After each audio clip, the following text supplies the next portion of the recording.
Hyderabad Gachibowli indoor స్టేడియంలో Sri Chaitanya Kavuri hills zone ఆధ్వర్యంలో roar freshers day వేడుకలు ఘనంగా జరిగాయి. ఈ కార్యక్రమానికి police commissioner Ramesh, municipal commissioner Srujana, DCP Ritiraj ముఖ్య అతిథిగా హాజరయ్యారు. ప్రముఖ నటుడు నిఖిల్ సిద్ధార్థ్ పాల్గొని విద్యార్థులను ఉత్సాహపరిచారు. ఈ వేడుకలో డైరెక్టర్లు సుష్మా బొప్పన, సీమా బొప్పన, శ్రీధర్, నాగేంద్ర పాల్గొన్నారు. ఇక దీనికి సంబంధించిన మరింత సమాచారం మా ప్రతినిధి రాణి అందిస్తారు. ఇప్పటి వరకు మనం చూసాము కాంపిటేటివ్ ఎగ్జామ్స్ కానీ బోర్డ్ ఎగ్జామ్స్ కానీ తన ప్రపంచాన్ని అయితే అందరికీ చూపిస్తూ వచ్చింది. ఈ రోజు శ్రీ చైతన్యకు ఒక స్పెషల్ డే. మనతో పాటు కావూరి హిల్స్ జోన్ డైరెక్టర్ ఉన్నారు. సార్ చెప్పండి, ఈ కావూరి హిల్స్ జోన్కి ఒక స్పెషాలిటీ ఉంది. ప్రతి ఒక్క రిమార్కబుల్ మూమెంట్ అనేది ఇక్కడ బ్రాంచ్కి ఉంటుంది. ఈ రోజు స్పెషల్ డే. అవునండి, కావూరి హిల్స్ జోన్ ఒక రకంగా చెప్పాలంటే ఇది విజయోత్సవ సభ. అంటే మేము ఒక ఫ్రెషర్స్ పార్టీ లాగా కండక్ట్ చేస్తున్నాము. బట్ ఇది ఇండైరెక్ట్గా మా విజయోత్సవ సభనే.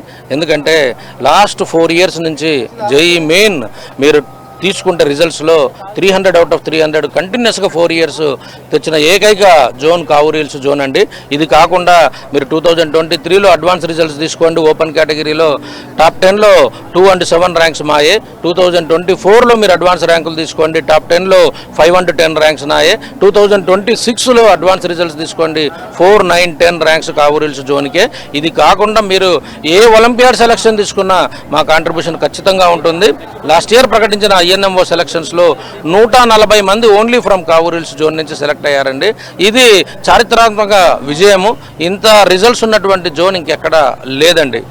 సార్ ప్రతి ఇయర్ ఫ్రెష్ బ్యాచ్ వస్తూ ఉంటారు. వాళ్ళ మైండ్ని ప్రిపేర్ చేయడానికి అండ్ ఎస్పెషల్లీ బోర్డ్ ఎగ్జామ్స్ కావచ్చు, కాంపిటేటివ్ ఎగ్జామ్ కావచ్చు, మీరు ఎంతవరకు కేర్ తీసుకుంటారు? 100% మా దగ్గర కేర్ ఉంటుందండి. ప్రతి స్టూడెంట్కి న్యాయం చేయడానికే ప్రయత్నిస్తాము. If the student is securing 30% అనుకోండి, ఆ స్టూడెంట్ని నెక్స్ట్ వీక్ ఎగ్జామ్లో నువ్వు 31% తెచ్చుకొని అంటాము. ఈ will never go for stress. ఆ నెక్స్ట్ వీక్ 32, వన్ డే ఈ విల్ బికమ్ 80%. అలా మోటివేట్ చేసుకుంటూ తీసుకెళ్లేదే మా కావూరి హిల్స్ జోన్. ఈరోజు మనతో పాటు హ్యాపీ జర్నీ మూవీ టీం ఉన్నారు. శ్రీ చైతన్యలో జరుగుతున్న ఫెస్ట్కి అయితే చీఫ్ గెస్ట్లుగా రావడం జరిగింది. హ్యాపీ జర్నీ మూవీ గురించి అడిగి తెలుసుకుందాం. హాయ్ రవి. హాయ్ అండి. హాయ్. ప్రతి సినిమా కూడా ఒక బ్లాక్ బస్టర్ అవ్వాలని కోరుకుంటూ అండ్ హ్యాపీ జర్నీ ఎలా ఉండబోతుంది? నా జీవితంలో ఫస్ట్ హిట్ అవుతుందండి ఈ సినిమా. ఇప్పుడు దాకా సినిమాలో హిట్ కోసం వెయిట్ చేస్తున్నాను. But this is the film. Happy journey చాలా పెద్ద హిట్ అవుతుంది. అందరికీ తప్పకుండా నచ్చుతుంది. తిరుగులేదు. మీరు పెట్టే 150 రూపాయల టికెట్కి నేను బాధ్యత. Yeah, this is the different kind of promotion కదా. ఎందుకంటే జెన్జీ కిడ్స్ అందరూ కూడా ఇప్పుడు థియేటర్స్కి రావడానికి ఇది ఒక మంచి ప్లాట్ఫామ్. ఈ ప్లాట్ఫామ్ని యూజ్ చేసుకోవడంలో మీకు ఎలా అనిపిస్తుంది? ఫస్ట్ ఆఫ్ ఆల్ ప్రియాని ఒక అమ్మాయి ఉందన్న, అమ్మాయికి థ్యాంక్స్ చెప్పాలి. ఇంత పెద్ద ఈవెంట్ జరుగుతుందని మాకు చెప్పి ఇట్లా మూవీ ప్రమోషన్ చేసుకుంటే మంచిదని చెప్పింది. That was actually really helpful. అంత క్రౌడ్ అంటే చాలా మందికి తెలుస్తుంది కదా సినిమా గురించి తెలియడం ప్రమోషన్ యాక్చువల్లీ. సో క్రౌడ్ కూడా అదేవిధంగా రెస్పాండ్ అయ్యారు మాకు. యాక్చువల్లీ చాలా హ్యాపీ అనిపించింది. ఎలా అనిపించింది? కాలేజ్ డేస్ గుర్తొచ్చాయా? మళ్ళీ ఇంటర్ చదవాలనిపించింది. కాకపోతే అవ్వదు కదా, ఏజ్ ఎక్కువైపోయింది ఇప్పుడు. ఇంకా వదలండి. ఎన్ని అటెంప్ట్స్లో కంప్లీట్ చేశారు? నేను టాపర్ అండి బాబు. నేను బాగానే చదువుకున్నాను. మా నాన్నగారి దయ వల్ల నేను చక్కగా హ్యాపీగానే చదువుకున్నాను. నాన్నగారి దయ వల్ల, నాన్నగారి భయం వల్ల? భయం వల్ల లేదు, మా నాన్నకు మంచి ఫ్రెండ్ అండి నాకు. ఫైనల్లీ హ్యాపీ జర్నీ అంటే ప్రతి మూవీకి ఒక డిఫరెంట్ కైండ్ ఆఫ్ జర్నీ ఉంటుంది కదా. ఈ మూవీతో మీ జర్నీ ఏ విధంగా ఉంది అండ్ ఈ సినిమాతో ఏం యూనిక్నెస్ని మీరు ఆడియన్స్కి చూపించారు? అంటే ఇప్పటి వరకు నేను చేసిన వీడియోస్ కానీ లేకపోతే సినిమాలు కానీ కొంచెం గోల్ ఎక్కువ ఉంటుంది. నేను ఎక్కువ అరుస్తుంటాను. ఈ సినిమాలో అది ఉండదు. కొంచెం చాలా సటిల్గా ఆ 1-liners ఉంటాయి, ఖచ్చితంగా బాగా పండుతాయి. ఈ సినిమా చూస్తే మీకు అర్థం అవుద్ది. అంటే ఈడెందుకు అంటే ప్రతి వాళ్ళు ఇదే చెప్తారు వాళ్ళ సినిమా చూడమని చెప్పి. నేను కొంచెం ఎక్కువ చెప్తాను మా సినిమా గురించి. ఎందుకంటే ప్రతి ఒక్కరి లైఫ్ చాలా డిస్టర్బ్డ్గా ఉంది ప్రస్తుతానికైతే. ఈ సినిమా చూస్తే ఆ డిస్టర్బెన్స్ అన్ని క్లియర్ అవుతాను నేను పక్కాగా చెప్తున్నాను. నేను చాలా మైండ్ ఫ్రీ అవుతుంది. మీరు చూస్తే ఆ యూనిక్ పాయింట్ అనేది మీకు చూస్తే అర్థం అవుద్ది. ఇప్పుడు నేను చెప్పేస్తే అది ఆ థ్రిల్ పోద్ది. చూస్తే మాత్రం ఖచ్చితంగా మైండ్ ఫ్రీ అవుద్ది. చూడండి ఒకసారి హ్యాపీ జర్నీ. ఈ మంత్ రిలీజ్ అవుతుంది. All the very best. Thank you. ఏదైనా గెస్ట్ని మనం ఇంట్రడ్యూస్ చేసుకునే ముందు, మీకు పరిచయం చేసే ముందు చాలా ఫార్మల్గా అంతా పలానా అని చెప్తాం. బట్ ఆడవారి హెల్యూజినేషన్, ఫ్రస్ట్రేషన్, వాళ్ళు ఉన్న బాధలు, కోపాలు అండ్ సంతోషాలు అన్నీ బయటపెడతారు. మేడం నేను 15 నిమిషాలు వీడియో చేస్తుంటారండి ఎవ్రీ వీక్. ఇన్ని బయట పెడతారని నాకు కూడా తెలియదు. రీసెంట్గా అది ప్రమోషనల్ స్టంట్ ఏంటి, పోస్టర్ గురించి మాట్లాడారు కదా? Well, no comments. బట్ కానీ పోస్టర్లో లేరు, కానీ ఇంతమంది స్టూడెంట్స్ మధ్యలోకి తీసుకొచ్చారు. ఇప్పుడైనా సాటిస్ఫైడ్? మీరు అసలు వెనకాల పోస్టర్ వేసారు చూడలేదా? చెప్పండి. ఉంచారు నన్ను ఊరికి అట్లా చిన్నగా, అట్లా ఒక ఏడిపించి తర్వాత అది అందిస్తే చిన్నపిల్లడికి చాక్లెట్ ఎంత హ్యాపీగా ఫీల్ అవుతారు. నన్ను కూడా పసిపిల్లలాగా టీం అంతా, మరి ముఖ్యంగా డైరెక్టర్ గారు ట్రీట్ చేసి ఆ విధంగా అంటే మిమ్మల్ని దాచుంచాం అంటున్నారు. దాచుంచడానికి మెయిన్ రీజన్ ఏంటి? దాక్కున్నా కాబట్టి. బయటపడితే ఏమవుద్దా అన్నట్ట.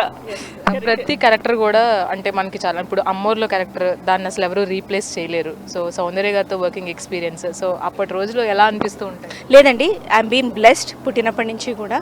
So in this space, in this successful space నేను ఉండగలగడం అనేది నాకు చాలా హ్యాపీగా ఉంది. అండ్ మోర్ ఓవర్ ఒక రెగ్యులర్గా అవే రోల్స్ అంటే విసుగా నేను అన్నాను, కానీ ఒక ఆర్టిస్ట్గా కొత్త ట్రై చేయాలని ఖచ్చితంగా అనిపిస్తుంది. సో ఆ అవకాశాలు ఎప్పటికప్పుడు నాకు వస్తున్నాయి. నేను నిజంగా అమ్మవారు అన్నందుకు అమ్మవారికి, శివయ్యకి థ్యాంక్ యూ చెప్పుకుంటున్నాను, అండ్ ఆడియన్స్కి. ఒక చిన్న సైజు సినిమానే 70mm సినిమాని మీ రీల్స్లో చూపించేస్తారు. సో దానికి అసలు ఇన్స్పిరేషన్ ఏంటి? సో ఆ జోనర్ని కానీ, సో ఆ విధంగా బయటకు తీసుకురావాలని కానీ అలా ఏమీ లేదండి, అంటే ఏదైనా కొత్తగా చేయాలన్న ఇది ఒకటి. And every women are every human ఒక లోపల ఒక వాయిస్ నడుస్తూ ఉంటుంది. అది తిట్టుకుంటుంది, కొడుతుంది, తిట్టేస్తుంది. సో ఆ వాయిస్ని ఒక 15 నిమిషాలు బయటకు తీస్తే సిచ్యువేషన్కి అనుగుణంగా ఎలా ఉంటుంది అన్న ఆలోచన ఇన్ని రోజులు నడిపించింది, ఇంకా నడిపిస్తోంది. హ్యాపీ జర్నీతో మీ జర్నీ ఎంత డిఫరెంట్ అంటే ఏం చెప్తారు? చాలా డిఫరెంట్ అండి. ఇప్పటి వరకు నన్ను ఏ సినిమాలో చూడని విధంగా మీరు ఈ సినిమాలో చూస్తారు. అప్పుడప్పుడు ఒక ఆర్టిస్ట్కి అండర్ ప్లే చేయడం కూడా అవసరం. సో ఈ సినిమాలో నేను అండర్ ప్లే చేశాను అన్నాను, కానీ ఫ్రస్ట్రేషన్, కామెడీ అని కాకుండా ఇంకా ఎమోషన్స్ ఉంటాయి. దాన్ని బయట పెట్టగలిగాను, అందులో సక్సెస్ఫుల్ అయ్యాను అని నేను అనుకుంటున్నాను. సినిమా రిలీజ్ తర్వాత మీరే చెప్పాలి. మీ స్టైల్లో మా ప్రేక్షకులను ఒకసారి పలకరిస్తారా? ఏం చేస్తున్నారు? తిన్నారా మధ్యాహ్నం? ఏం కూర? తినండి, మంచి సినిమా చూడండి. సినిమాలు తీరినంత వరకు మంచి సినిమాలు రావట్లేదు, తీస్తే మేము చూడమా, పిల్లలతో చూడలేకపోతున్నాం, వాళ్ళ కళ్ళు మూసేయలేకపోతున్నాం, మేము కళ్ళు చెవులు మూసుకోలేకపోతాం ఇన్ని అంటున్నారు. సరే, ఓకే, మంచి cinema, happy journey, family entertainer. So పిల్లలు చక్కగా చూడొచ్చు, పేరెంట్స్ చూడొచ్చు, ఒక మంచి ఎమోషన్స్ని ఫీల్ అవ్వచ్చు. మంచి సినిమా చూసాం అన్న హాంటింగ్ కొన్ని రోజులు ఉంటుంది కదా, అది ఖచ్చితంగా మీకు ఉంటుంది. హ్యాపీ జర్నీ థియేటర్స్లో చూడండి. Thank you. బైగా MEGA9ని సబ్స్క్రైబ్ చేయండి. Thank you so much. Bye. Yes, happy జర్నీతో మన ముందుకు రాబోతున్నారు. అండ్ చైతన్యలో జరుగుతున్నటువంటి ఈ ఫెస్ట్కి అయితే ఇక్కడికి వచ్చి వాళ్ళ ప్రమోషన్ స్టార్ట్ చేయడం జరిగింది. సో సునైనా ఈ soon to be the special క్యారెక్టర్లో కనిపించబోతున్నాను అని సునైనా చెప్తున్నారు. వీడియో జర్నలిస్ట్ రాణాతో రాణి, MEGA9 TV, హైదరాబాద్ నుంచి.